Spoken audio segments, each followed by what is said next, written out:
आज मैं आपको 2021 की एक साई-फाई ड्रामा फिल्म दिखाने जा रहा हूँ जिसका नाम है स्वॉन सॉन्ग। आगे स्पॉयलर्स हैं तो ध्यान से देखिए। कैमरन टर्नर एक बहुत ही प्यार करने वाला फैमिली मैन है जो एक ऐसे नजदीकी भविष्य में रहता है जहां टेक्नोलॉजी बहुत आगे बढ़ चुकी है। कुछ समय पहले ही उसे एक जानलेवा बीमारी का पता चला है। इसी वजह से वो क्लोनिंग टेक्नोलॉजी के बारे में सोचने लगा है। एक फैसिलिटी है जिसे डॉक्टर स्कॉट चलाती है। वहां एक ऐसा क्लोन बनाया जाता है जो बिल्कुल ओरिजिनल इंसान की तरह होता है और फिर आपकी सारी मेमोरीज उसमें डाल दी जाती हैं।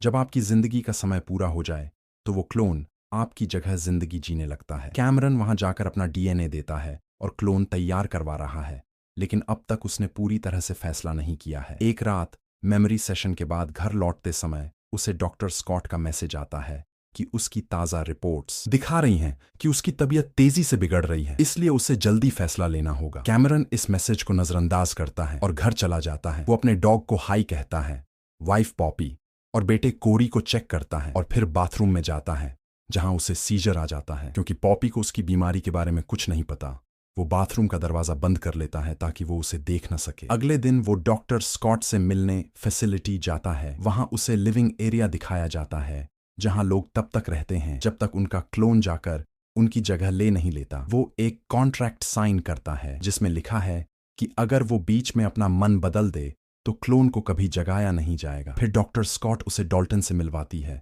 जो वहां साइकोलॉजिस्ट और मेन टेक्नीशियन है। घर का बाकी काम एआईज करते हैं। डॉल्टन कैमरन से कहता है कि वो अपनी कॉन्टैक्ट्स और वॉच की कैमरास को डिसेबल करे। फिर उसे उस रूम में ले जाया जाता है जहां उसका क्लोन सो रहा होता है। हालांकि सो रहा सही शब्द नहीं है क्योंकि डॉक्टर स्कॉट उसे कन्वीनियंस के लिए जैक कह रही होती हैं, लेकिन वो अभी तक जगा ही नहीं है।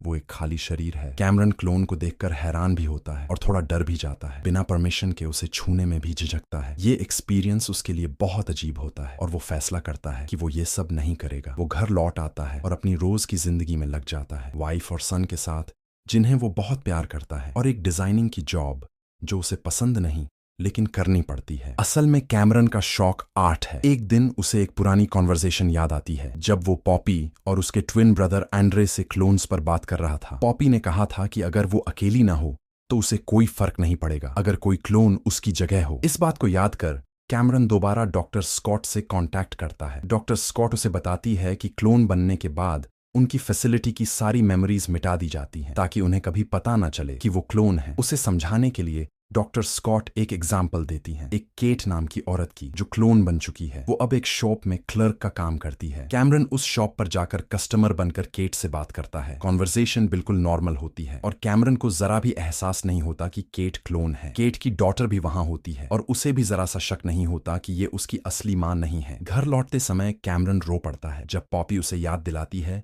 कि 7 महीने में वो दोबारा पेरेंट्स बनने वाले हैं। उसे एहसास होता है कि वो शायद उस बच्चे को देख ही नहीं पाएगा। वो कुछ पल के लिए पॉपी को सच बताने के बारे में सोचता है लेकिन हिम्मत नहीं जुटा पाता और बहाना बना देता है कि वो दोबारा पिता बनने को लेकर नर्वस है। इसके बाद वो डॉक्टर स्कॉट को फोन करके बताता है कि उसने अपना मन बदल लिया है। वो फैसिलिटी वापस आता है और असली केट से मिलता है और क्लोन से मिलने के बारे में बताता है। दोनों साथ वॉक पर जाते हैं और बातें करते हैं। पता चलता है कि दोनों का एक ही ऑन्कोलॉजिस्ट है। फिर वो पॉपी को फोन करके बताता है कि वो एक स्पेशल जॉब के लिए 1 हफ्ते के लिए बाहर जा रहा है। फैसिलिटी में उसे नए कपड़े दिए जाते हैं और 6 घंटे की एक प्रोसेस में डाल दिया जाता है जिसमें उसकी सारी मेमोरीज जैक में कॉपी की जाती है। फिर एक टेस्ट होता है माइंड सिंक्रोनाइजेशन का जिसमें कैमरन अपनी जिंदगी के सबसे जरूरी पल दोबारा जीता है। पॉपी से पहली मुलाकात, पहला बच्चा होना और एंड्रे की मौत। कई राउंड्स के बाद जैक को जगाने का समय आता है। जैक और कैमरन को अलग अलग रूम्स में रखा जाता है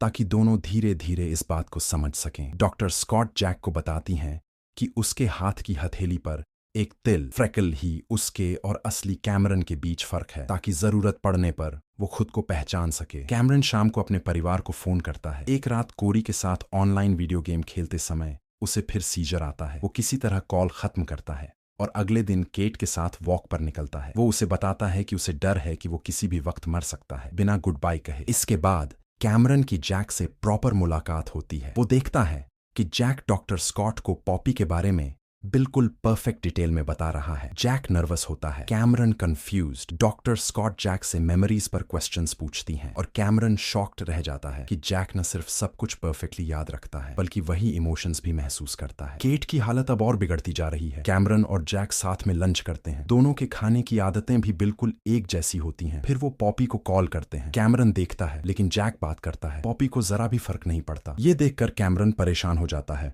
और कॉल बंद कर देता है। वो और जैक आपस में झगड़ पड़ते हैं। दोनों के प्लान्स अलग अलग हैं।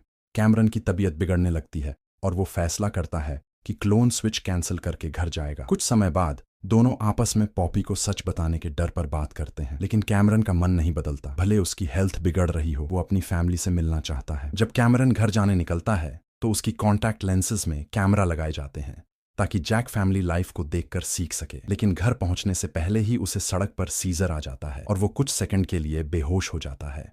डॉक्टर स्कॉट एक कार भेजती हैं और उसे फैसिलिटी वापस लाया जाता है। कैमरन के पास और कोई ऑप्शन नहीं होता। रास्ते में वो फिर बेहोश हो जाता है। डॉक्टर स्कॉट उसे बेड पर डालती हैं और डॉल्टन से कहती हैं कि सुबह जैक को भेज देना क्योंकि वो अब तैयार है। जैक को कैमरन के सारे कपड़े और सामान दिए जाते हैं। उसे बताया जाता है कि उसे फैमिली के साथ 2 हफ्तों का ट्रायल मिलेगा और अगर सब ठीक रहा तो उसकी क्लोन वाली मेमोरीज मिटा दी जाएंगी। जब जैक घर पहुंचता है तो सब कुछ परफेक्ट चलता है। पॉपी और कोरी को कोई फर्क नहीं पड़ता। वो उसे वैसे ही ट्रीट करते हैं जैसे कैमरन को करते थे। डॉग ही एकमात्र है जो उसे पहचान नहीं पाता और लगातार भौंकता रहता है। इधर कैमरन 24 घंटे बाद जागता है और गुस्सा हो जाता है जब उसे पता चलता है कि जैक भेज दिया गया है। डॉक्टर स्कॉट उसे सच्चाई से सामना कराती हैं कि वो मरने वाला है। कैमरन अपना ज्यादातर समय जैक की कॉन्टैक्ट से फैमिली को लाइव देखने में बिताने लगता है। वो केट के पास भी समय बिताता है जो अब बिस्तर से उठ भी नहीं पाती। उसकी मौत के बाद उसकी राख लेक में बहा दी जाती है। जैक अब कॉन्टेक्ट्स को ज्यादा उतारने लगता है ताकि फैमिली को प्राइवेसी मिले। कैमरन को शक होने लगता है। वो अपना पुराना टूटा हुआ वॉच चुरा लेता है जो जैक को नहीं दिया गया था और रात में फैसिलिटी से भाग निकलता है। वॉच की मदद से वो बोट चालू करता है और मेनलैंड लौट आता है। वो घर पहुंचता है और सबसे पहले अपना ऑफिस देखता है जहां जैक की बनाई हुई आर्ट और पॉपी के साथ उसकी चैट होती है। नॉइस से जैक जाग जाता है लेकिन वो कैमरन को देखकर काल्म रहता है। वो कैमरन को अपनी फैमिली के साथ आखिरी रात बिताने की इजाजत देता है। दोनों कपड़े आपस में बदल लेते हैं।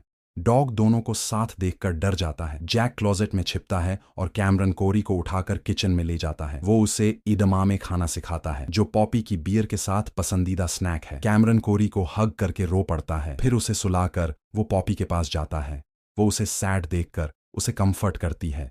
दोनों डिसाइड करते हैं कि आने वाले बच्चे का नाम आंड्रे रखेंगे। वो दोनों एक दूसरे से लिपटकर सो जाते हैं। पॉपी के सो जाने के बाद कैमरन फैसिलिटी लौटता है, जैक से हाथ मिलाता है और उसे थैंक यू कहता है।